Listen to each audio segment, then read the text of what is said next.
Hi guys and welcome back. So today we're going to be having a quick look at what the difference is between this hard shell and this soft shell. So in front of me here we have two awesome bits of kit from two different brands, but we're not actually looking at the different brands today or comparing two similar products. We're actually looking at two very different items in front of me, but two that maybe can cause a little bit of confusion, especially a soft shell. I think a lot of people maybe struggle to see where that fits into your layering system, but it can actually be a really important part of that layering system. A hard shell is perfect for complete protection. So if you're going out into an extreme environment or into extreme weather where you need like 100% waterproofing, you don't want that wind getting through, then this is a perfect option for you. And, if you're going into a really cold environment where you're going to have cold water close to you, then this is a great option. This has fully taped seams, so all the seams on the inside of the jacket have a layer of tape over them, and it uses a fully waterproof membrane. So in this case, this is the Lotzi, so it's using Gore Pro. So a really good, really hard wearing jacket. Over here we have a soft shell. So this is one by Rab here, and we're actually going to do a video about it in the future. So I'm not going to go into too much detail on the jacket itself. That will be for future Sam to talk to you about. This layer here is perfect for anyone that's looking for a layer to throw on when it's not raining outside, but there is a chance of a shower. You need maybe a little bit of weather protection without going to sort of the extremes of wearing a hard shell. This kind of bridges the gap between a fleece and a hard shell. It's giving you a little bit of warmth. It's giving you a little bit of weather protection, certainly against sort of light drizzle or snow. But it is incredibly breathable, especially in comparison to your hard shell.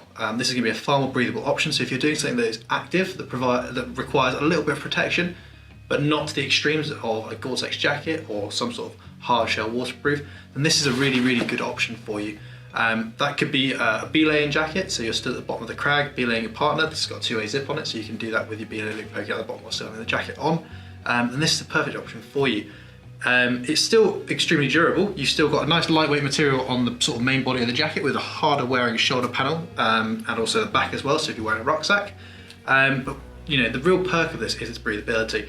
So if you're looking for a jacket that's sort of for spring and autumn use, potentially in the winter as well, if you're in sort of a warmer climate, then this is a really good option for you. It's going to pack a bit of protection from the elements, a little bit of warmth, but it's going to be a far more breathable option than jumping straight to your hard shell. So, it's not for everyone, the soft shell. If you had to pick one or the other, then you're going to probably go for the hard shell because it's going to give you a more complete package, a more complete protection option. So it's going to be 100% waterproof. It's going to keep that wind off. But if you're in the market for something that does a little bit of both, you want something that you can wear either around town, so up and down the high street on days where there's a chance there'll be a little bit of rain, but it's nothing too serious. But you also want it to be breathable, so you're not sort of warm and clammy all day, then a soft shell could be the perfect option for you. They come in different weights, so you can have lightweight soft shells, medium and heavy. This is sort of a medium soft shell right here we've got in front of us, so it's a little bit thicker, so it's going to give a little bit more warmth, but you could go for something a little bit thinner as well. Something like the Frontier jacket, for example, from Mountain Equipment, that might provide a little bit less warmth, but still have that little bit of protection from the elements on it as well. So it is a personal decision on whether this is something you need. For a lot of people, this might just bridge the gap between that fleece and that waterproof. And if you're someone who is struggling to decide which to take out, oh, it looks like it's going to rain, but I don't want to be stuck in my hard shell all day and then find out it's not going to rain, then a soft shell might be the perfect option for you. So that was a really quick Techie Tip Tuesday, just covering the differences between a hard shell and a soft shell. Like I said, we've got a video coming on this one in the future, so keep an eye out for that. If you've got any questions about either of these products or about soft shells in general, leave them down in the comment section below. And we'd really appreciate, just like always, if you'd like and subscribe. It really helps us out and means we can continue to make this content for you.